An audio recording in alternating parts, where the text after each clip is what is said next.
To hear, our ears must capture sound, transmit it to the organ of Corti, and translate it into neural impulses to be delivered to the brain.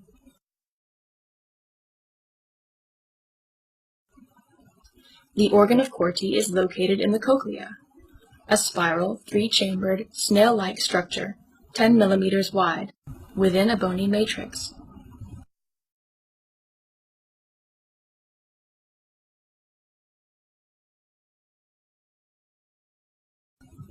The organ of Corti extends from the anterior part of the vestibule and coils for about 2½ turns around a bony pillar, called the modiolus. In cross-section, the uppermost chamber is called the scala vestibuli. The oval window is situated at the base of this chamber. The lowermost chamber is called the scala tympani. At the base of this chamber is where the round window is located.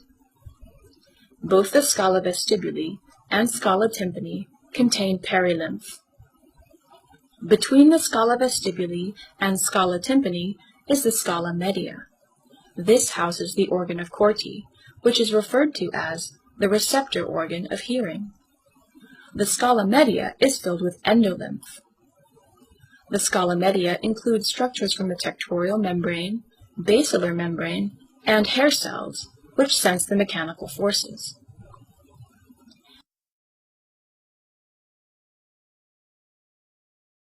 The hair cells are located between the tectorial and basilar membranes. Approximately 16,000 hair cells are within the cochlea.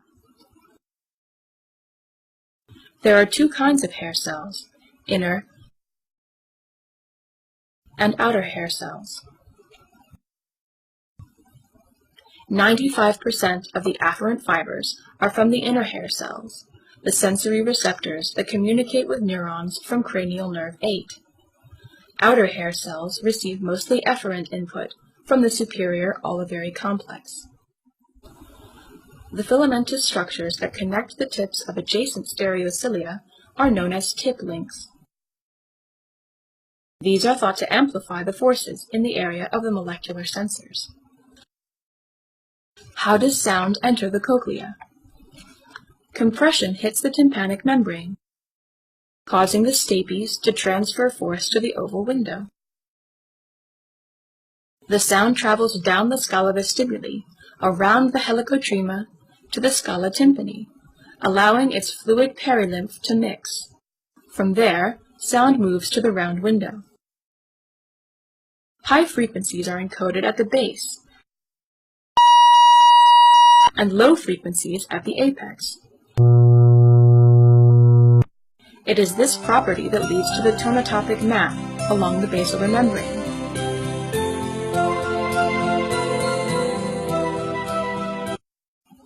The manner in which the basilar membrane vibrates in response to sound is the key to understanding cochlear function.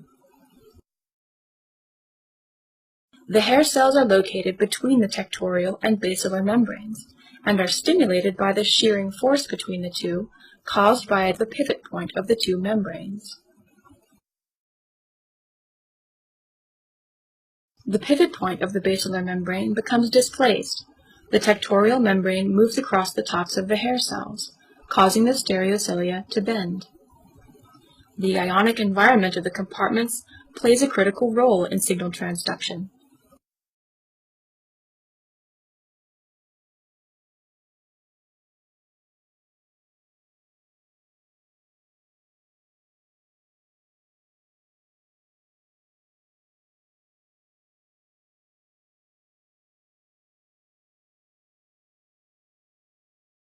The apical portion of the hair cell is bathed in high potassium solution, and the base of the hair cell is bathed in potassium pore solution.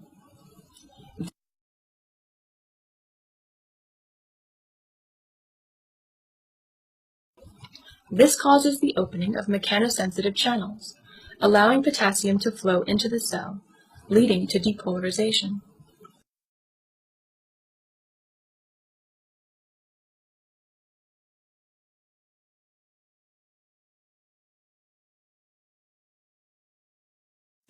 This in turn opens calcium channels at the basal end of the cell, leading to vesicular transmitter release to stimulate the nerve. Because the relative voltage and potassium levels are low at the base of the hair cell, potassium flows out of the cell.